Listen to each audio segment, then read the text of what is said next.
You knew the risks when you decided to drive drunk. There could be a crash. People could get hurt or killed. But that didn't stop you, did it? You knew you could get arrested.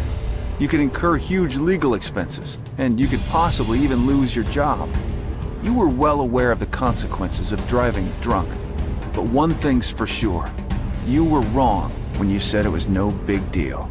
Drive sober or get pulled over. This message brought to you by NHTSA.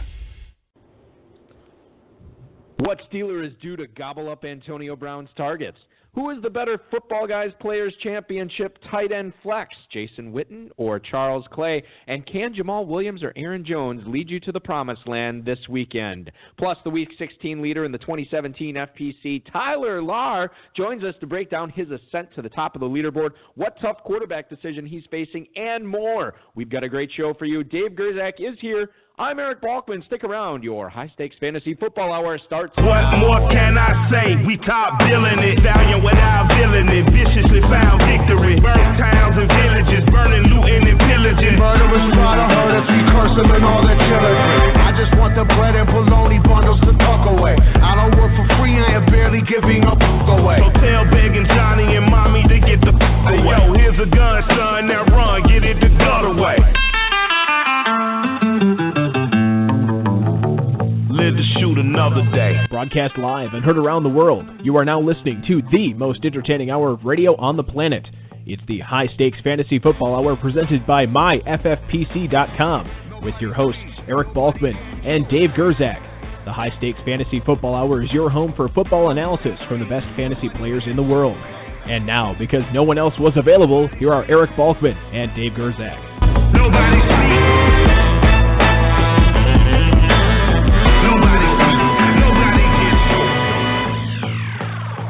Happy Hanukkah, Rob, and greetings and salutations, all you Balkaholics and Gerzakin addicts. Welcome to the latest episode of the High Stakes Fantasy Football Hour, presented by MyFFPC.com. I am, as always, your slightly above average host, Eric Balkman, and my co-host is indeed the patron saint of fantasy football, Dave the Dizzle Gerzak. Coming up on tonight's show, is it time to get Antonio Gates back in your championship round lineup one last time? Who represents the bigger upside play between Jay Ajayi and Jack Doyle? And the FPC leader, Tyler Lahr, will drop in to discuss if there are any Titans you should be starting this week, whether Josh Gordon will be a first-round pick in 2018, and much more. Shout out to the chat room right now. Feel free to post any questions you might have in there. If you want to connect with us on Twitter, you can do so at HSFFO or at Eric Balkman, at David Gerzak. Facebook.com/HSFFO is where you can find us there. If you want to give us a call tonight, talk a little fantasy football championship week stuff with us, 347-426-3682. That's 347-GAME-OVA. You can also email the show at the inbox at highstakesfantasyfootball@gmail.com. If you have any questions for us, now is the time to send them. We'll try to get to all the chat room questions, tweets, and emails in the fantasy feedback segment later on in the show. This chat room, I can't get it to open. I know. You were in it before, and now you are not. This is the wonders of BTR. Just keep trying, man. That's all you can do. There's going to be some abbreviations. So I haven't come up with them yet. But like double entendre acronyms, as it were? Yeah. I'm sure that there's some good ones you can cook up. Blank. Here, and I'm going to get them. I'm going to get plenty of them. Check it. First of all, we're coming to you live on Wednesday night because of a prior engagement I have on Fridays. We could not do the show this Friday. It's a holiday weekend, too. I'm sure people have bigger fish to fry. But I will say this. The RotoViz High Stakes Lowdown with Biplab Mandel and Nelson Sousa will be coming out tomorrow morning. That's Thursday morning, rotoviz.com/podcast. Dave, I actually, after the show tonight, I have to go home and edit and produce it. It was a fun little interview with Biplab, I'll tell you that. Really enjoyed it. A lot of good stuff in there about the stresses that this championship round brings on us. He had some interesting – he has these personal restriction rules. He's in really good tell me that story when you hear it, but where's he at again? He's in really good shape, right? He's not physically. No. He was in second overall coming into Week 15. He slipped. I believe he's in 22nd now, somewhere in the top 30. That's excellent. And that team actually was drafted live on the High Stakes Fantasy Football Hour. That was his team there. So a lot of good stuff from him. His traditions, you were saying. Yeah, like he has these rules about who he starts and who he sits. Good stuff on that. He's a big zero RB believer, and we get into that a little bit. So a lot of great stuff on that episode. So check that out when it comes out tomorrow morning. I'm in the chat room as a guest, though. I can't get logged in. That's fine. Don't worry about it. Listen, we need to focus our energies here tonight because we want to bring in tonight's guest right away. He started playing fantasy football at 12 years old with his 7th grade friends. Amazingly, he's managed to stay injury-free since then, Dave, so he hopes he can continue playing well into his 40s. I think that's good advice for all of us. Agreed. You're playing well into your 40s for fantasy football. Yes. And how many shoulder injuries have you had? You're still slinging it. Just the one, actually. Yeah, but just the one. Luckily, it's my non-writing shoulder. You're non-drafting shoulder? Right, yeah. I type with both hands. At least you didn't hurt your waiver wire mouse finger button. Anyway, he stayed off IR this year, so he's been able to navigate his squad all the way into the top spot in the 2017 Footballguys Players Championship with just 1 week to go. Please welcome into the High Stakes Fantasy Football Hour, Mr. Tyler Lahr. Tyler, thanks for hanging out with us this Wednesday evening, man. Glad to have you on. Hey, I'm great to be on. You know, Dave, I didn't mention this to you before the show, but Tyler's actually the last 2 weeks of the championship round, he's been traveling and doing a lot of things. Oh, yeah? So he hasn't. Were you in Paris? He hasn't. He's in Disney World for one of them. In Orlando, right now? Yeah, and no, this was last weekend. Right. But he wants. So normally he watches the games, but he needs something to do this weekend, somewhere to go to take it. So if you have any ideas, we'll find out where you located right now. Are you still traveling? Tampa, okay. Tampa, you've done Busch Gardens, I assume. You've done Busch Gardens. Yeah, I'm not a big Busch Gardens fan, but all right. it's all right. well, I'll tell you what. If you're looking for a place that's supposed to be 0 degrees this weekend, plenty of icy snow on the ground, Appleton, Wisconsin is Green Bay. It's simply lovely. I'm this going to the time Packers of year. game. You should come join me. Are you really going to that game? Yeah. I thought about going to it, and then my wife got she had the ability to get tickets, and I said, let's wait to see if they beat Carolina first. And alas, they did not. And I think the tickets are still available, and I'm like, you know what, I'm good. I've been there before. So, Tyler, listen, we want to talk fantasy football with you. Time is of the essence because we want to pick your brain as much as we can. A fantastic weekend in store for you. Very stressful, very hopefully fun weekend as well. But yeah, what do you do for a living when you are not leading the Footballguys Players Championship? Well, I moved to Florida from Pennsylvania about 3 years ago, and I'm not really doing anything too exciting. I work in the health insurance industry, so it's not too exciting there. But I did have a part-time job with the Buccaneers last football season. So that was a little bit more exciting. What were you doing for the Buccaneers, Tyler? Scouting. We were raising money for the schools in the area by selling raffle tickets at the games. So I worked in the club sections at a kiosk peddling tickets. That's pretty fun, actually. Yeah, it's not working at the Raymond James. Nothing wrong with that. That's very exciting. All right, Dave, let's get into it. Getting to go to games for free was good.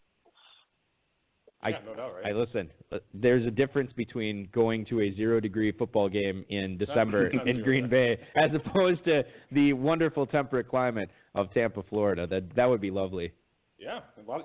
Bucky, you heard that tax bill passed? A lot of New Yorkers are going to be moving to Florida soon. Oh, really? Is that the rumor? Yeah. I always thought they were. They're already here. Now the migration will be complete. And it will be televised. All right, okay, go ahead. Fantasy question. Yeah. 210 points you scored last week. You took the overall lead in the Footballguys Players Championship. You obviously knew the team had potential as it entered the championship round in 22nd place. But how likely did you think you'd actually get back-to-back 200-point weeks to actually have the overall lead with 1 week to go? Well, not very likely since I didn't have any 200-point weeks during the regular season. I think my highest score was 176. But my players finally got back together and all performed on the same weekend, which is a good thing the last couple of weeks. So I'm hoping they'll do it one more time. 176 as his highest score means you must have actually, Tyler, you must have had a pretty consistently high-scoring team to be ranked that high heading into the fantasy playoffs. Yeah, it was pretty average. I had, I think, 3 weeks of like 170-ish, and then it was usually in the 150s or 140s or so. Yeah. Sure, that makes sense. And I'll follow this up and ask you too. I don't know if you, when you were actually drafting this team, if you were looking at, explosive, high ceiling type players and targeting them, or if you were just, trying to take the best player available. Maybe they weren't going to light the world on fire, but they were going to keep this team, in the mix the entire season. Because it sounds like if you would have taken that approach, the latter approach, you would have had a similar season to what you have, and now these guys are really performing in the playoffs. Did you remember targeting, sort of high variant players during the draft? Yeah, I knew I was always wanting to get Gurley in round 2 to pair with Bell, because I felt like if he had a bounce back year with his new head coach, which he has, I could have a pretty explosive team. Gurley, Dave. It was the key to fantasy titles this year. So far, I mean, we'll see what happens. But, it always seems like week 15 there's that 140-point guy, doesn't it? Yeah. It seems like there's always a guy that just has a massive week 15 this year. I was blessed with a lot of Todd Gurley week 15. Well, and I should say Kareem Hunt, too, at a 39.6. So it's not like, Gurley was alone. One fantasy semifinal I played against Hunt, but I had Gurley and I actually ended up winning. I heard a lot of that on Twitter and podcasts and stuff this week that it's such a kick to the groin to lose that way. For the Kareem Hunt thing was Gurley? Yeah. Yeah, exactly. Talking with Tyler Lahr here, the leader of the Football Guys Players Championship going into Week 16 here. And looking at your lineup this week, Tyler, I don't want to say the skill positions, the running back, receivers, tight ends are cut and dry, but I looked at them and I when I looked at that team, that's probably how I would have had it. I think to me the questions come in looking at the minutia. What's the toughest decision? Is it Matthew Stafford versus Dak Prescott as far as who you're going to start at quarterback? And by the way, before you ask the next one. Yeah. Greg Zuerlein got IR. Yeah, he got IR. So obviously Kai Forbath is going to be your kicker this week because you won't have to worry about Zuerlein. So I guess when it comes down to it, is Stafford versus Prescott the toughest decision, or is there something else that's weighing on you a little bit more? Yeah, it's for sure the quarterback position. I was really wanting to go with Greg the leg. But because Forbath's kicking in Green Bay, and I don't think it's going to be very warm there, as you said. So that changed. But Tyler, I mean, that could work to your advantage too with the cold weather there, because maybe it's just a case of it becomes a low-scoring game, and maybe Minnesota wins that game, something like 19-10 or something like that, and Forbath gets 4 field goals. It's probably going to be a matter of field position in that game, but that could end up working out for you. Yeah, well, Forbath has outscored Zuerlein the first 2 weeks of the season, so I gave up some points there, or of the playoffs here. So, but yeah, it's definitely Stafford and Prescott. So I'm flip flopping. Back and forth here. It's probably going to be Stafford, though. Dave, I'm just curious, as long as we can poison the mind here of Tyler, as long as we have him on the air. Matthew Stafford is at Cincinnati, and Dak Prescott is at home against the Seattle Seahawks. Which way would you be leaning between Stafford and Prescott? I would probably play Stafford. I mean, I really hate playing quarterbacks on the road versus one at home. I'm with you. But Seattle's defense is still tough, even no matter where they're playing. I would play Stafford too, and here's why. The Cowboys get the fresh-legged, coming back from Mexico, Ezekiel Elliott, and I just feel like, and maybe this is just Mexico? Maybe he's training in Mexico for the last 6 weeks. Maybe this is just obvious analysis. I just think that Ezekiel Elliott's going to get 30-plus touches easily in this game, and they're going to ride his legs to win this game. And if that's the case, it's a shorter game, fewer chances for Dak Prescott. I kind of like the Matthew Stafford play better than Prescott. That's where I'm leaning. That's why I like Stafford a little bit better than Prescott this week. Yeah, and it's been close the first 2 weeks. Stafford really hasn't, blown the top off, at all this season. So I was usually playing Dak, but it's been touch and go here lately with his performances. I had a lot of low weeks with him. Yeah, and that's what you really – I mean, you're trying for first place, but you really don't want to have a low-floor guy who holds 10 points, especially at the quarterback position. And that can happen, like you said, if Elliott rushes for 200 yards, gets 3 touchdowns, there's just not enough room for Prescott to have a good week. And the Bengals, to me, I mean, you look at that team. they've benched Andy Dalton the last 2 weeks. Marvin Lewis has said he's moving on at the end of the season. I can't imagine there's a whole lot of care going on in the Cincinnati locker room right now. This is their defense will not be playing. Yeah, but Burfict might not be back. I mean, I think that this is a game where you look at like Detroit can really take advantage of it. That said, let's play Prescott because all of us are loving Matthew Stafford in this situation a little bit too much. Anyway, go ahead, Dave. So Tyler, now that we kind of have your lineup set, are you? So we're going to find out if you're kind of a keeping secrets type of guy, or are you blabbing all over the place that you're trying to win $250,000? I've let it known to a few people. I'm trying to keep it under wraps though. Don't want any ridiculous requests coming in out of the blue. all of a sudden you have all these cousins you never knew about and all these. Yeah. Well, what's that movie? Sorry to interrupt. What was the movie with it was someone won the lottery. It was like in an urban neighborhood. And is this Kevin Hart was in it? Or was this the Martin Lawrence one? I think it was Kevin Hart. I think it was called Lottery Ticket. Yeah, Lottery Ticket. Yeah, with Kevin Hart. I'm envisioning Tyler winning the money and everybody's chasing after his $250K. Tyler has all these cousins that want to start record labels now and just all of it wanting to invest in Bitcoin. So certainly, a lot at stake here. Getting back to fantasy here, Tyler, the Rams are visiting the Tennessee Titans this weekend, and we saw what they did and what specifically Todd Gurley did to that Seattle defense last week. So you look at what you would be doing if you owned any Titans this week. For me, I would still be playing Delaney Walker, but outside of that, I see nothing but question marks for starting any of these players, be it Murray, Henry, Davis, Matthews, Decker, Mariota, any of those guys. Well, maybe Suckup. You could play him pretty easily. But you look at the rest of those guys. Are any of those enticing for you in Week 16, or are they all must benches? Well, I guess it would depend on, who's on your bench already, who you're, benching them for. But, yeah, there's nothing too exciting. I mean, Mariota hasn't been playing all that great this season. I know everybody was talking at the beginning of the year that he was going to have a breakout year, but I think he's been injured. And I watched a little bit of the San Francisco game last week, and he seemed pretty eager to scramble, and not scramble forward, scramble to the left or right to avoid hits, and that kind of, affects the passing game. Something's been off with them, their whole offense. Delaney Walker, hopefully they just target him the whole game. It would be great. Dave, I don't know if you share this opinion, but you look at what this might do for Titans and drafts next year. I think Mariota will probably come at a discount. I think Corey Davis is actually going to come at a little bit of a discount next year. And I'll tell you one guy I don't think is going to come at a discount is Derrick Henry.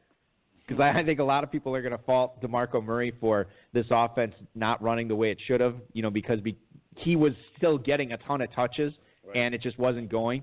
And people are going to be expecting this is going to be the rise of Derrick Henry, his third year in the league. And I think he's like an ascendant-type player on draft boards. And I don't think he comes at a discount, but these other ones in drafts next year, I'm interested in Mariota, I'm interested in Davis. And Walker, as you and I both know, we will probably not get him anywhere, and then halfway through the season, we'll be upset that we did not get him anywhere. Do you know for sure he's coming back? No, he could. I'm interested in Jonnu Smith still, actually. He's an interesting dynasty guy. I don't know how much I'd be targeting him in redraft, but certainly will be interesting to see. I don't know, Tyler, do you have a feeling on that? Do you think that that's accurate, that Davis and Mariota might actually slip in drafts, but Derrick Henry could actually go up as a result of Murray sucking so much?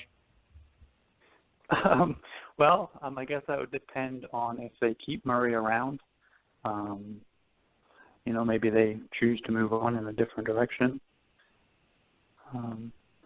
But, yeah, definitely I think with the kind of season that Mariota was expected to have versus the season that he actually had, he's going to, definitely fall down the boards. Makes sense. Yep, absolutely. So next season, you have a couple of good receivers that we're kind of wondering where you think they're going to be drafted. We have DeAndre Hopkins. He was a nice discount player this year, actually. And do you think he's going back to the first round next year? And then probably a guy you picked up off the waiver wire, Josh Gordon. He's looking pretty good. I mean, quarterback play is dicey, but he looks like he is physically in good shape. What do you think about where Gordon's going to go? Yeah, well, I guess, like you said, it's going to depend on the QB situation. I think if they stick with Kaiser, which I doubt that they will, he's definitely going to be overdrafted because Kaiser is struggling, moving the ball down the field. But if they, draft somebody or sign somebody, then his value definitely would increase. But I feel like they should try to trade him because they only have 1 year left of him, and I don't really think he's going to re-sign. So they should try to get, any value they can out of him because they're not going anywhere next year. What makes sense, too, is if Sashi Brown, Dave, was still making the choices there, I guarantee you he'd want to be looking at trading Josh Gordon because he'd view those draft picks that he would fetch for Gordon as huge assets. I don't know if John Dorsey's going to feel the same way. He seems like a bit of a throwback where he's like, well, let's play this season out, see what we can do, and maybe we'll be able to sign him. You know what I mean? Yeah, man, it's so unbelievable that they fired that GM. Yeah, that was a personality conflict. He really had set them up well for the draft this coming year. The Browns, I'm going to keep talking. Yeah, about go ahead. No, the Browns are really going to be set up. I think for the coming decade, actually, with the way that they've rebuilt this team. And I understand the whole. We saw the Browns pass on Carson Wentz. We saw them pass on Deshaun Watson, and I feel like this regime is not going to do it. And the fact that they have 2 first-rounders, 2 second-rounders, a third round. Probably 2 top 5 picks, even more important. You can, maybe miss on a quarterback, but nobody's going to fault you for taking Sam Darnold or Josh Rosen number 1 overall. At least I wouldn't be able to do that. And the fact that if these guys do hit, now all of a sudden you have Gordon and Coleman and Njoku and Johnson and Crowell, and maybe they add Saquon Barkley in that mix or another elite running back in the first 2 rounds. So they already have a pretty good defense. The offensive line they shored up this year. There's a lot of pieces moving in the right direction with the Cleveland Browns. A lot of pieces moving in the right direction for Tyler Lahr, who joins us on the High Stakes Fantasy Football Hour tonight, 1 week away from the $250,000 grand prize in the Footballguys Players Championship. Tyler, you were actually in the HSFF Hour FPC draft that we held on, I believe it was August 5th this past year. And I actually went back and listened to our analysis, where we sort of do like team recaps right at the end of the show. And we both actually liked your squad in that league. It lost in the championship to this week's RotoViz High Stakes Lowdown guest, Biplab Mandel, of course, a former guest of this show.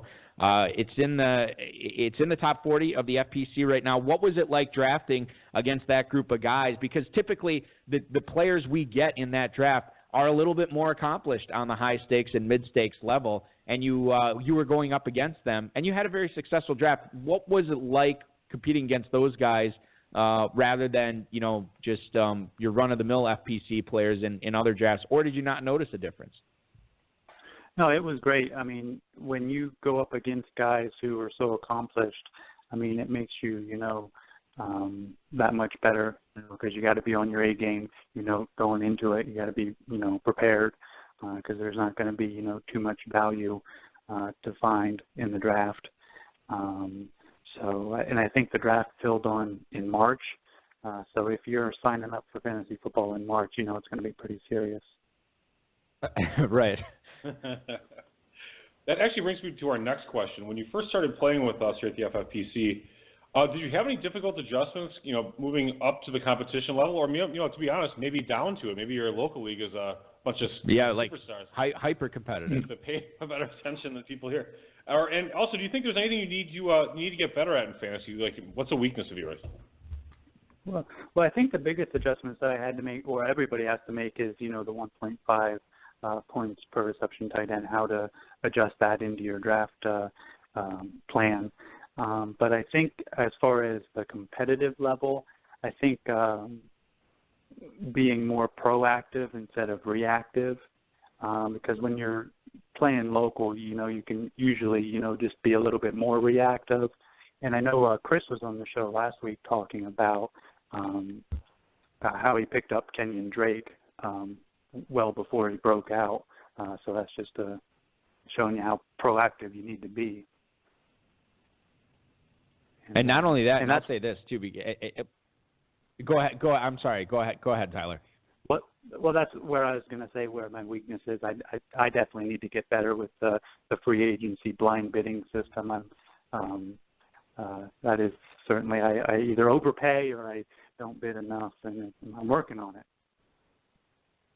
It's not a science, it's an art, I think, when it comes to bidding. You know what I mean? It's just there's no like way that you can sort of apply the same process year after year like you could in a scientific way. Each year is so different. Right. Where you may have a superstar, you think there's one, and then you may get a guy like Alex Collins for cheap a week early or something.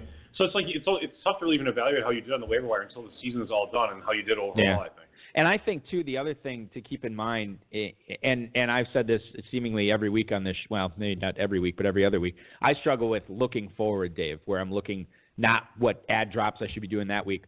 What am I going to be doing next week? What's my lineup going to look like in 2 weeks? You know, and obviously injuries and so forth play a role into that. But I think the players that can really get a good handle on that, they have such an advantage, and it's something I still struggle with. But the thing is, when you get to these, you know, high-level competitions like the FPC and the FFPC main event, a lot of times when you get a guy off the waiver wire, and this is Kenyon Drake's a perfect example, because how long did it take for him to become relevant and fantasy start-worthy in the season as when Chris Jonte picked him up? There's not a whole lot. The waiver wire is pretty picked clean. Well, you know. Think it is. But then all of a sudden it's not. Well, no, but I'm just saying, like, it's easier to keep guys on your roster like that because it's like, who are you going to drop them for? Well, Tyler, who did you pick up this year for that team? You got Josh Gordon for one. Is that correct? Who else? Yeah, and let's see. Sanu helped me a little bit. Cooper Kupp, Zerline was doing great. I think I drafted Matt Bryant. So most of my team I picked up on the waiver wire. That's on the bench right now. But yeah. Well, that's not. I mean, it's smart though, because you drafted mostly 4 guys, and then you had these backups. Right. Now, you know, like Cooper Kupp, you probably didn't play much, but you got to be really happy with how he did for you whenever you had to roll him out there.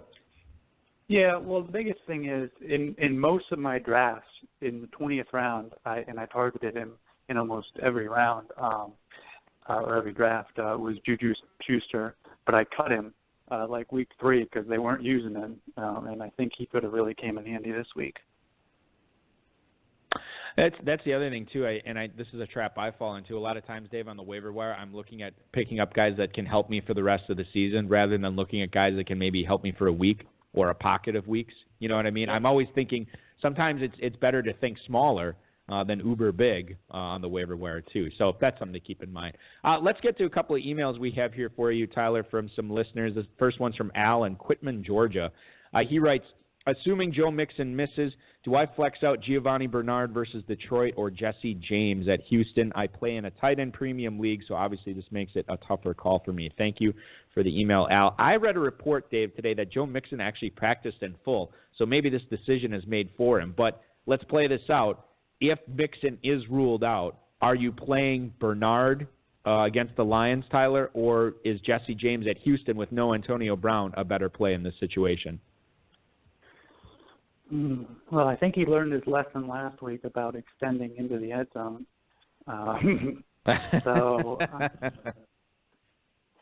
So maybe he'll want to redeem himself for that. Bernard hasn't really done a whole lot this year, so I think he might catch a break because I did see that, you know, Mixon did practice. So I would roll with Mixon. I saw, Dave, I don't know if I told you this. I feel like it was Mike Lombardi or somebody tweeted out that Bill Belichick has a rule that Patriots players are not allowed to extend the ball past the goal line or in the process of making a catch, you know, when they're down there because of what could happen. And I guess if they do that, they get benched. That's awesome. Yeah, that's a nuance that probably 25 out of the teams in the NFL just don't even think about. Barely don't think even about. coach. For yeah. sure, don't coach that. Yeah. I think when you're Bill Belichick and you're the Patriots and you're winning all the time, and listen, we all know that in year 22. they look for any edge possible. And when you're thinking about again, to bring it up, when you're thinking about the minutia, these are the kind of little. It's a game of inches. And these inches have defined seasons. And pounds per square foot. Pounds per square. Pounds per PSI. Pounds per square inch. Don't they use the metric system? Well, I'm not even referring to, you know, bending the rules. Think about what they did against the Ravens in that playoff game where they had the 4 linemen line up and the Ravens didn't know how to cover them for that one series, and they were just moving the ball up and down the field, and Harbaugh was complaining, but what they did was legal. So that's what I'm saying. as far as that goes. Let's get to another of Antonio Brown-related email here, actually, for you, Tyler. This is from Vic in Bakersfield, California. Hi, Tyler. I just lost Antonio Brown in my 16-team PPR league and need to look for a deep guy to start this week. I've narrowed it down to Wayne Gallman at the Cards, Jermaine Kearse versus the Chargers, and Cameron Brate at Carolina. Who's the best choice as an emergency fill-in? Thank you for the email, Vic in Bakersfield, California. So this comes down to, I mean, I guess it really doesn't matter next week. This is just a simple one-week fill-in in his championship. So do you like Wayne Gallman at Arizona, Jermaine Kearse versus the L.A. Chargers? I'm assuming that's in New York. And then Cameron Brate on the road against the Panthers. Which one of those three is the guy for you that you would play this week? Well, I'm going to go with my Buccaneers guy, Cam Brate. With Winston back, he's been getting more targets. Kearse, I had him in one league, and he did pretty well for me at the beginning of the year, but he's hit or miss. So I would go with the Cam Brate. The thing is, sometimes, Dave, when you're in this deep of a league and you have to dumpster dive this far, sometimes going for the guy who has the touchdown upside is the guy to play. And Jameis Winston loves him some tight ends, and O.J. Howard just got IR'd, so it's Cam Brate or nothing in that offense for tight ends. What did Howard get IR'd for? He had a foot injury. I know he's in a walking boot after the game, so why? Oh, well. No, I was just kind of wondering. Oh. Don't worry, it's not someone I would be. Well, I felt like you were about to either make a joke or some sort of insightful response here. And it was neither, actually. And it was neither, so there you go. It didn't mean neither. If only you had a question that you could ask Tyler. Question. So give us a stud this week that you'd actually consider benching and or a sleeper that might find his way into your fantasy lineups.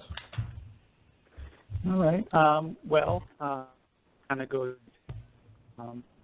opinions earlier on Ezekiel Elliott. I could see some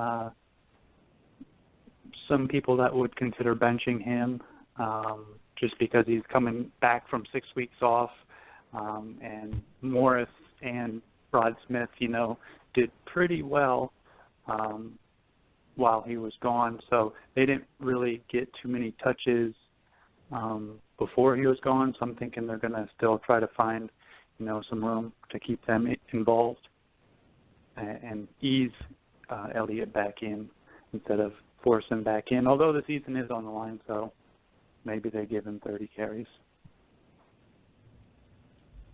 They could. It's entirely possible. And that Cowboys fans are obviously going to be glued to their screens. Falcons fans, well, there's a lot of, and the fact that it's against the Seahawks too, it's going to be a very important game. Well, any sleepers out there that you would consider starting, Tyler?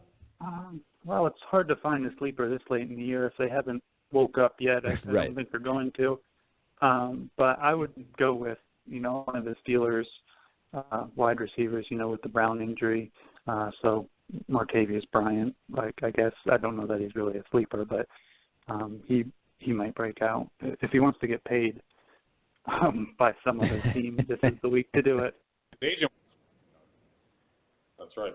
Yeah, for sure. I like the Bryant call, and I think we might have an email later on, and that we'll get into it. But listen, Tyler, this is awesome having you on. Your mere hours away from Week 16, and we'll see what happens with the action kicking off on Saturday afternoon. And you have to come back next year and play in the same league, of course, because obviously we attract all the suckers to our league. That's why you guys you and Biplab were able to dominate against these 10 other suckers. Well, how great would it be, Dave, that Biplab comes back as the defending champion of this league, but Tyler comes back as the defending champion of the entire competition. Exactly. So obviously we don't want to get ahead of ourselves. A lot of football left to be played. But Tyler, best of luck for you this weekend. Enjoy it. Take it all in. This is going to be a fun weekend for you. Hopefully the ball bounces your way and you come out with a nice little chunk of change afterwards. And thanks so much for coming on the show tonight. We really appreciate it, man. Thanks for playing in the HSFF Power League this year too. It's always fun to have guests like you on for sure. Yeah, thank you so much for having me on, and you guys have a safe and happy holiday weekend. You too. Thank you so much, Tyler. That's Tyler Lahr, the leader of the 2017 Footballguys Players Championship. 1 week to go. It is championship week. And I want to remind everybody that even though Oh, The here we fantasy go. season I feel like there's an ad coming. might be coming to an end. It's not. It's not? Why isn't it, Dave? I don't know. Tell me. Because it's back. The world-famous FFPC Playoff Challenge is, in fact, live. You can register your teams today at myffpc.com. Compete for a $100,000 grand prize in a $600,000 prize pool, paying all the way down to not 350th, not 450th, 550th place. 500 people are going to cash in this contest, people. 550. It's insane. At a cost of only $200 per team. All you need to do is pick an FFPC roster of 10 players, choosing only one player per team in the playoffs. No roster management required. We don't want to put more work on your plate this time of year. It's the holidays. It is going to be chock full of, Christmas ham and cookies and chocolate. You can't fit any roster management on that plate. Eggnog? Eggnog. Well, you don't put eggnog on your plate unless it's like a saucer. We've added more than $120,000 to the prize pool this season, as well as 150 more teams being paid out. Don't delay. Sign up today for the world-famous FFPC Playoff Challenge at myffpc.com. Bulky. Bit of other news. Go ahead. There's 421 teams already sold. I was going to ask you that. So we're more than 10% sold out? Yes. Okay. More than. It's like 12. Like 12% sold out. And the other bit of news for anybody who did not see the FFPC email today, roster import. There's a roster import function, so you can actually, instead of every time you buy an entry, plugging in all the players, you can actually import your previous teams and then edit them as you were. So it'll save you time, and you can definitely get more horses in this race, so to speak, if you want to play it that way. So be very, very, very exciting. It's going to be a great playoffs this year. And this will be a great playoff competition as well. This should be a really interesting one, actually. I agree. And you know what? Call me crazy. Still think the Packers got a shot to sneak in.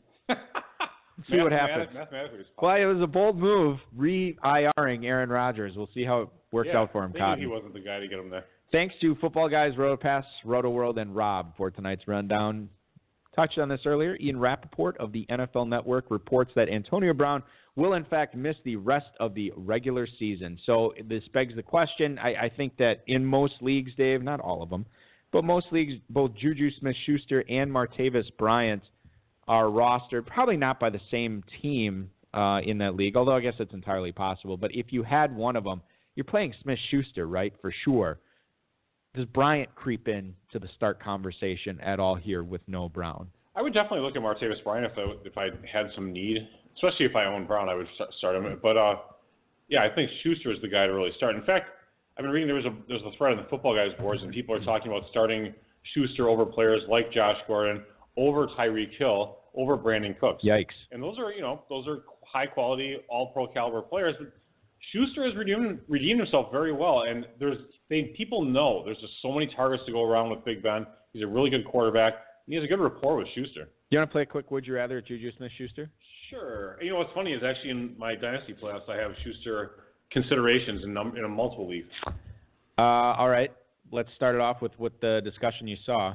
I don't want to play the drop because we're already too late in the show. Juju Smith-Schuster or Tyreek Hill versus the Dolphins? I'll play Hill.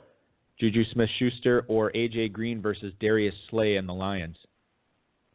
You know what? I'm going to play... do we know that Dalton's starting? Or don't we know? We don't.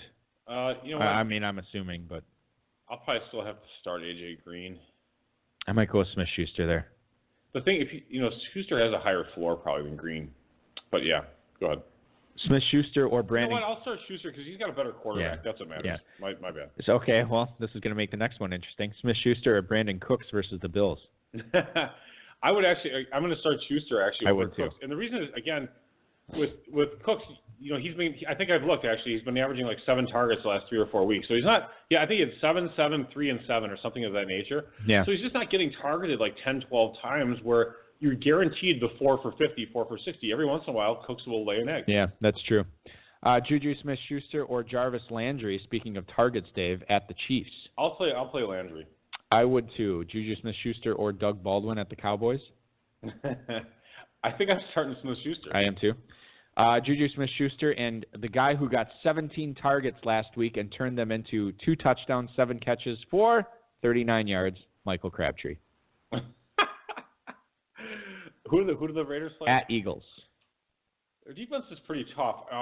But for some reason, I get the feeling Carr might actually have an alright game. I'm going to go with Crabtree there. I would start Smith-Schuster. And the final one, Juju Smith-Schuster or Mike Evans at the Carolina Panthers. Schuster. Yep, me too. Evans is just too inconsistent. Yeah, that was bad. He's had a bad year. Really frustrating for anybody who is unfortunate enough to own him in Dynasty. Hey, Balky, I just realized something. Can I make a public service announcement? Go ahead. Every year we have the Taylor Young Memorial League. All proceeds go to charity. One of our great players, Dennis Young, is tragically passed away. Yeah. At a young age. And I just noticed that I'm in first place in that. Hey, congratulations to you. Yeah. I just took the lead with a 220-point week last week. I'm up 20 points. That is awesome. And if I hope I win, then I'm giving the money to charity, not the rest of these losers. I'm the winner, and I'm giving the money away. Merry Christmas, world. Love, Dave Gerzak. The Packers officially ended Aaron Rodgers' season as he gets placed on IR yesterday. So you look at what this means for the Packers offense in championship week. They ran the ball a ton when Brett Hundley was in charge. Do you see that happening again? A, that's part one of this question. Yes. And B, is Jamal Williams or Aaron Jones startable against this Vikings defense on Saturday night?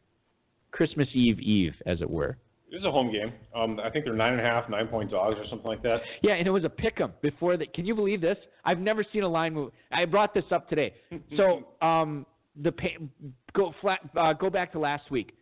The Panthers were assuming that they were going to get Aaron Rodgers. Then the Packers didn't bring him back, initially, and that line ballooned up to like 5.5, 6, and then it went back down when Rodgers got. When they announced him as starter, back to like 3. Wow. So it was like a 2.5, 3-point spread. This Vikings-Packers game was a pick'em. It was a pick'em, and then before Rodgers got IR'd, now it's a 9.5-point spread.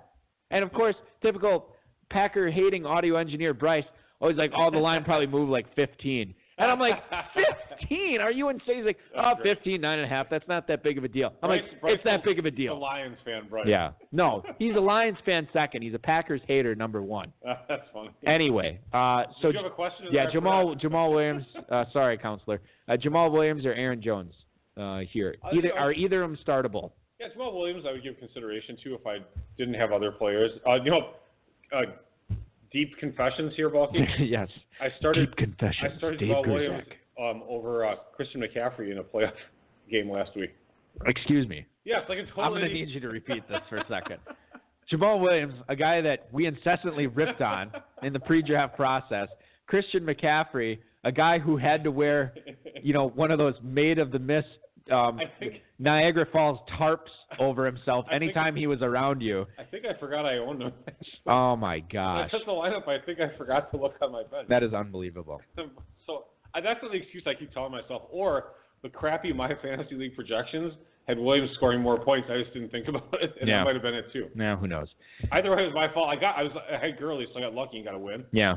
I'm starting McCaffrey this week. But see, this is why you're winning that Taylor Young league, because you don't have to make start-sit decisions. They get just audit we'll never forget about McCaffrey, Dave. Don't worry. Funny. Actually, I do have him in that league. So anyway, there you go. That's why. You tried to bench him probably in that league, and you couldn't. Couldn't, right? I'm starting Williams if I really need somebody to go up. Yeah. Aaron Jones is not on my radar at all. I wouldn't be able to play him. Ricky Henney of the Chargers official website reports that Hunter Henry's season is over after he's been IR due to a lacerated kidney. He had fewer than, 545 yards, 4 touchdowns this year for Henry. This is coming off last year when he had, 8 touchdowns, much bigger numbers. Antonio Gates this weekend, Dave.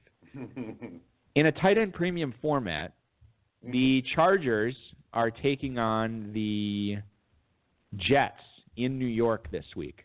Yep. Gates is interesting to me. He is. And what better way would it be to win a fantasy championship than with Antonio Gates on your roster? And he could legitimately get 10 targets. Of course, I think it's likely. I mean, they're playing, against the Jets. I mean, to me, it seems like a player like Rivers, if he wants to get Gates a touchdown, he'll get him a touchdown. He's going to get him a touchdown. Yeah. Granted, it's just not his last week of it's not week 17, but I think you might go for it. I like Gates. Yeah, he's an interesting guy. my co-host for the Appleton Trophy Fantasy Football Show on AM 1570 and 95.3 FM on The Score, which you can hear Thursdays from 5 p.m. to 6 p.m. on the radio or thescorewi.com. He is in 3 title games this week, and one of them is a 2 tight end league, and he lost Hunter Henry. And he has the opportunity to play either Gates or Ben Watson this week. Which one do you like better? Ben Watson is going up against the Colts this week. That game is in Baltimore, Saturday afternoon. I think it goes a little bit against the rankings. I think most would have Watson a little higher, but I might go Gates, sentimentally. He gave me a bunch of options, and they all sucked except for those 2. I said Watson, but I said if you want to go with your gut on Gates, I would have no problem with that. Just to be clear, I don't think Gates is even like a top 12 option. No, I don't either. I don't think Watson is either. You're generally, if you're here, unless you have the injury with Hunter Henry, you probably. It's a 2 tight end league, which is why it's kind of messed up. But yeah. So there you go. Mike Reese of ESPN reports that the Patriots are expected to have Mike Gillislee active this Sunday because Rex Burkhead actually went down with that knee injury. Burkhead expected to be back on the playoffs. I don't know how many teams still have Mike Gillislee, so I don't want to frame this question, Dave. Hey, would you play Mike Gillislee this week? I want to frame it as, does this give you any pause to rolling Dion Lewis out there, given Gillislee's penchant for goal line scores? It doesn't give pause to me because I kind of feel like I know what Dion Lewis, what they're going to play him at. I mean, Belichick's not going to all of a sudden be like, oh, Burkhead's down, so I'm going to play Lewis on every play. Right. But I will, even if they talk about Gillislee, Lewis is actually a pretty solid back inside the 10-yard line. He has been good. And so if they feel like it's whatever Belichick wants. I mean, but it's better. But we won't know. That's the thing. It's better for Burkhead to be out than not. I mean, there's still some benefit for Lewis. Yeah, for Lewis, right? Yeah. So to me, I guess maybe the Gillislee aspect is outweighed or at least balanced by the fact there's no Burkhead in there. So you're kind of starting Lewis as usual. Yeah. If you're starting him before, if Burkhead was healthy and you're starting Lewis, you're playing Lewis. If Burkhead was healthy and you weren't playing Lewis, you're probably not playing Lewis. Correct. Is the way to look at it. What you just said. Okay. Just want to make sure we're on the same page. Touched on this earlier. O.J. Howard, Dave, expected to be placed. He was placed on the injured reserve list yesterday. He had an ankle injury, according to Rick Stroud of the Tampa Bay Times. O.J. Howard, in his rookie year, 26 catches, 432 yards, and 6 touchdowns. Certainly good numbers. What do you think about him going forward as far as dynasty goes? Has the star faded at all, given that he was not able to perform at the level of an Evan Engram this year, or is it as bright as ever for O.J. Howard in dynasty?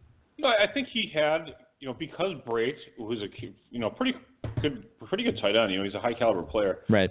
436 and 6 touchdowns, that's pretty solid. The catches weren't so great, but he did about what those rookie tight ends do. If Brate moves on, if it's next year, great. I think Howard, then the sky's really the limit. Otherwise, he might be reduced to kind of still playing with Brate for another year.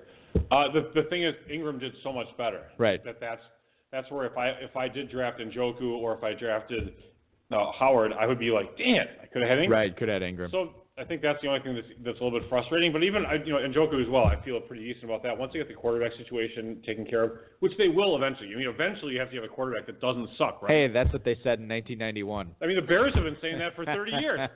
Yeah. And they still are asking with Trubisky, so I guess we'll see what's going on. But, I feel all right about Howard. The other thing that's good for Howard, they do not have a running game there. Deshaun Jackson has been a colossal bust. And Mike Evans, I wouldn't say colossal, but yeah. He's been pretty bad, dude. It's been pretty bad. I only know him in one league, and I haven't been starting. And then you have Mike Evans, who I still think is retired. I just have not seen him on the field at all this year. So O.J. Howard maybe is the focal point of that offense next year. Like the doctor says, he gone. Yeah, he was gone. He is gone. Taking offers. Team Embargo is taking offers on Mike Evans in Dynasty. So that's your team next year, Balky, right? Team Embargo. Tell our listeners about Team Embargo. I've been in this league now. This is the 5th year I've been in it. By the way, I don't know if you saw this, but I ascended to the 4th highest scoring team in the league this past week. This is the Blake Carrington Dynasty League. Right. Search for it on myfantasyleague.com. You'll find it. You can laugh at my team. My team is Flat Earth is Real or Flat Earth Society. Yeah. So anyway, in this league, I have never, and I mean never, I am not exaggerating. No matter if it was a small deal, no matter if it was a massive deal, I have never, ever, ever gotten the correct end or the better end of any trade I've ever made in there. No matter if it was with you, with Freaks of the Industry, with Monroeville Zombies. Really? Everybody has screwed me in this league. Still looking for my first playoff win in this league. I've been the highest scoring team in the league on 2 different occasions. Never won a playoff game. This year, again, I did not make the playoffs this year. Right now, You were very close. I lost in a tiebreaker, and it sucked because I had the high score of the league last week, so I would have moved on to the semifinals. Sure. However, I would have played you, and you would have beat me like 158 to 154. I actually put up 154.3 exactly the last 2 weeks. Wow, that's crazy. Anyway, so that's why I'm team embargo, because I feel like I'm just destroying my team by, I do all this pre-draft research and all that goes into it. I assemble this team, and then I just trade them away on whims. I think the name trade embargo is actually a lot. Trade embargo, Let's yes. do that. Yeah, Is trade that what it was? embargo. Is it trade embargo? Trade embargo, yeah, that's I was going to call it team embargo. I like trade embargo better. That works really well. What I should be calling it is win embargo, since I certainly am totally against win. I love that team name, actually. We'll go with it next year. I'm always looking for a good team name. Okay, let's get into some fantasy feedback here, Dave. Help some people out on championship week as we have about 10 minutes left in the show. First email, Jeff in Grand Rapids, Michigan. It took me all season, but I think I'm finally ready to come around. Would you bench DeMarco Murray at home against the Rams for Jamal Williams hosting the Vikings? Merry Christmas. That is Jeff in Grand Rapids, Michigan. Merry Christmas to you, Jeff. Dave, which one are you playing this week? Are you playing DeMarco Murray against the Rams, or are you rolling with Jamal Williams at home against the Vikings? Ugh, that's not a fun choice. No, it's not great, but this is why we do the show, to help people out here. You're right. I'm going to have to go with Murray, actually. Murray is just the more talented overall pedigreed back. Jamal Williams, he's already almost screwed me out of a finals week, so yeah. I'm a little bitter. This is going to sound like I'm talking out of both sides of my mouth, but I am nervous at the usual? The rise of Aaron Jones and the fact that he really cut into Jamal Williams' snaps last weekend. I think that continues again this week. However, we know that DeMarco Murray and Derrick Henry are in a timeshare as well. For whatever reason, Mike Mularkey shows undying, unbridled enthusiasm to DeMarco Murray. Right. I'm going to roll with Murray over Williams this week. Although it is close, I am still playing Murray. Moving on, Roger in Ellsworth, Illinois. After Keelan Cole's big game, should I start Martavis Bryant with no Brown at Houston over D.D. Westbrook at San Francisco? Thank you for the email, Roger in Ellsworth, Illinois. Comes down to we talked about earlier, Martavis Bryant. You have to look at him as a potential guy who could really benefit from Antonio Brown's absence this week versus D.D. Westbrook, a guy who really took a back seat, Dave, to Keelan Cole last week as he went bonkers for Blake Bortles and the Jaguars. I'll go with Martavis Bryant. He's a little bit more of a red zone threat as well, not a huge one. I think again, he's just a little bit more experienced of a player. It's tough to trust D.D. Westbrook, this young guy, the super young guy. Actually, yeah, he is. Over the relatively young guy. Yeah, what's funny is I think he is actually younger than his college quarterback, Baker Mayfield, who just won the Heisman, which is kind of bizarre. Maybe Baker Mayfield will be his quarterback next year. They move on from Bortles. Bortles is coming around, by the way. Yeah, he really is.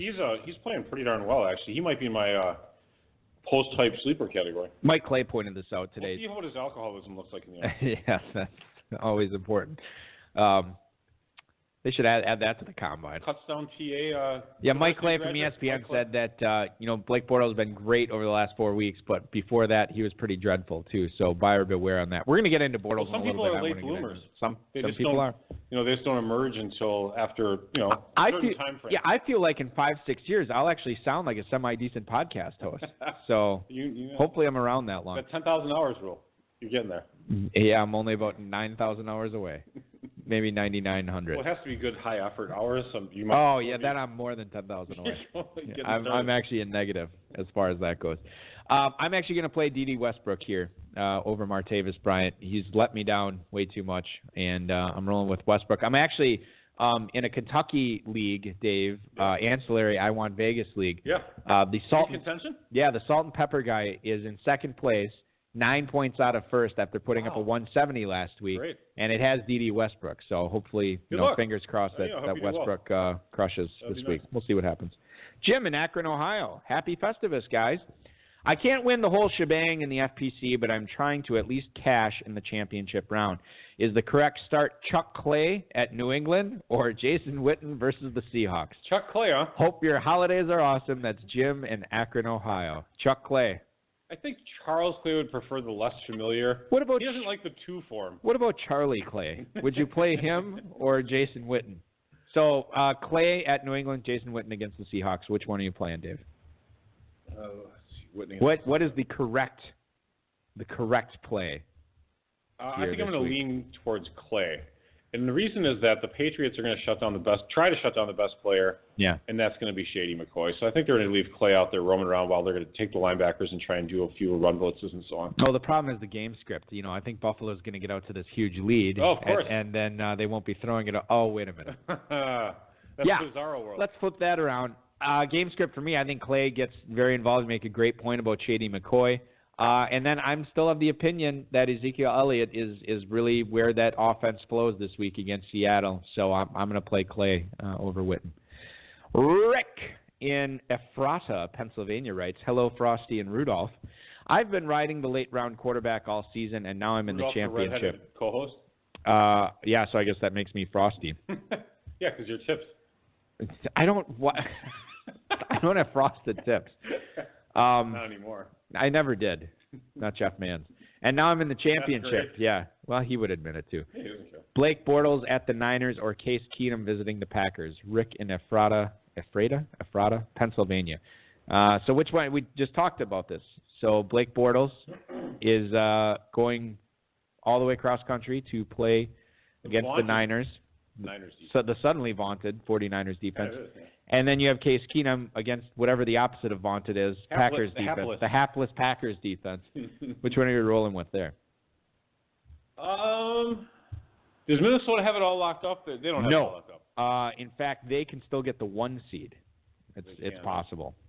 Yeah, I'm gonna feel pretty good about Keenum. And the Packers got this kind of like knife through butter type defense, and even on the road, their defense is nothing to be scared of. I know when I'm watching this game, maybe it'll be fun, having a few drinks. Hopefully it's snowing a little bit. Hopefully you're having a lot of drinks. They're Lots going to be of outside. drinks by the second half, and I think the Vikings are going to carve them up.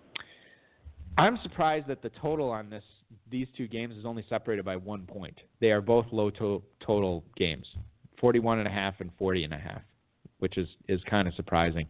But Jacksonville's not. They are as much of a favorite. They are pretty highly favored. Yeah, no. Jacksonville is actually a 4-point favorite. Okay, so not as much. So they're the other. Obviously, the Vikings are projected to score a few more points. Right. I just realized this: the salt and pepper guy has to make this actual decision this week. How Keenum versus convenient! No, I just realized that now. I didn't purposely put this email in the email bag for the show because I wanted to pick your brain on this, but. I think at this. Oh man, this is tough.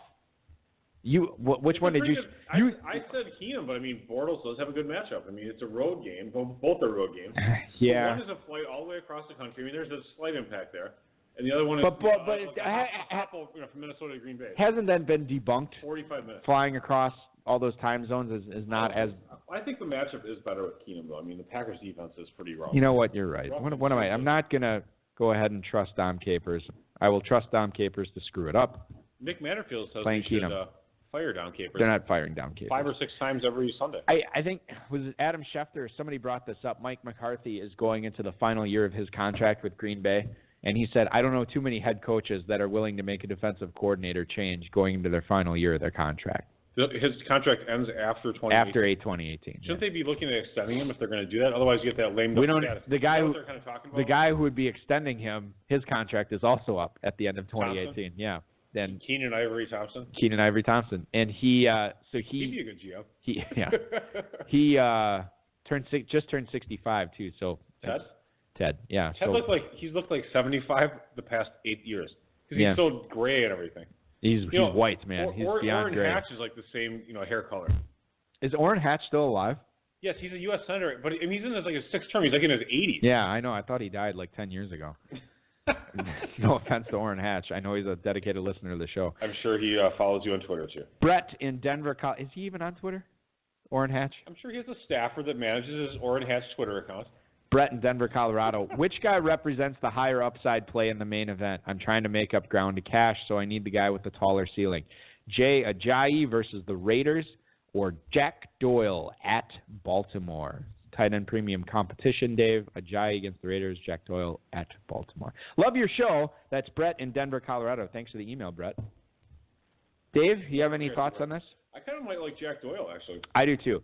And I don't necessarily know if he's got the higher upside play, but there's so many. I mean, they still use LeGarrette Blount in that backfield. You still have Nick Foles piloting this offense. Jack Doyle, I don't know how many times this year I look at his final stat line, and it's like 12 catches for 90 yards and a touchdown. I'm like, why the heck didn't I get this guy anywhere? And these are non-tight end premium leagues that I play in, and I'm like, why didn't I get this guy? I think this could be another one of those weeks. I think Jack Doyle helps you better than Jay Ajayi does. I agree, actually. So I would actually bench Ajayi for Jack Doyle.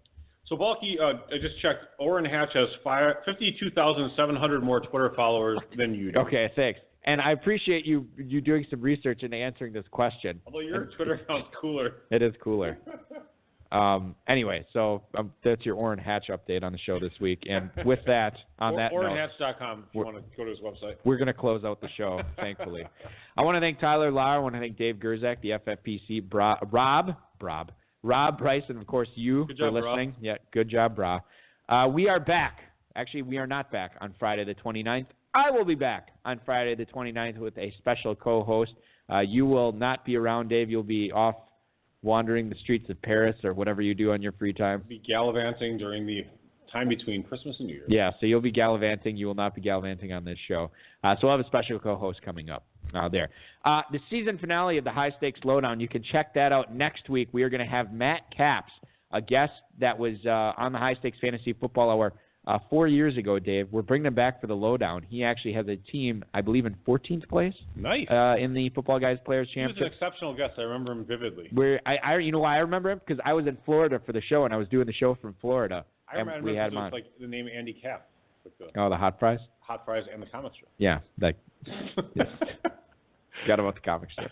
Yep. So Matt Capps and David Hubbard, listen to them next week on the High Stakes Lowdown. I want to wish everybody season's greetings, happy holidays, Merry Christmas, happy Hanukkah, happy Kwanzaa, happy New Year, happy Chinese New Year, happy 4th of July, happy Flag Day, happy St. Patrick's Day, obviously. Good luck in championship week. I sincerely hope everything works out for you this weekend. Remember to register for the playoff challenge at myffpc.com. And we'll be back next Friday. Thanks for listening on this Wednesday. Your weekend officially sort of starts now. This has been another episode of the High Stakes Fantasy Football Hour presented by myffpc.com. That was broadcast live and heard around the world. Eric and Dave will be back next week with more analysis, interviews, and advice from a guest much smarter than they are. Thanks for listening, and we'll talk with you again next week. Big dog stay on the porch, blow the whistle. Blow the whistle. Blow the whistle. Blow the whistle. Where you get that from? One thing I forgot to mention about this week's High Stakes Lowdown guest, Biplab Mandel, he's competing for the FPC and everything. Yeah. He is one of 12 teams still alive that is competing for the entire Scott Fishbowl Championship this week. You know what? I know. He was in my general subdivision or whatever. Oh, he's in your conference. Yeah. VIP, baby. Yeah? Good luck to him. I hope he crushes it. Good I hope if he wins the FPC and the Scott Fishbowl in the same weekend, double prestige. He might die. It just might be too much success. Fantasy Football Hall of Fame. Yeah, absolutely. Notorious VIP. Let's face it. He's already a first ballot Hall of Famer, and he's already in there. Merry Christmas, everybody.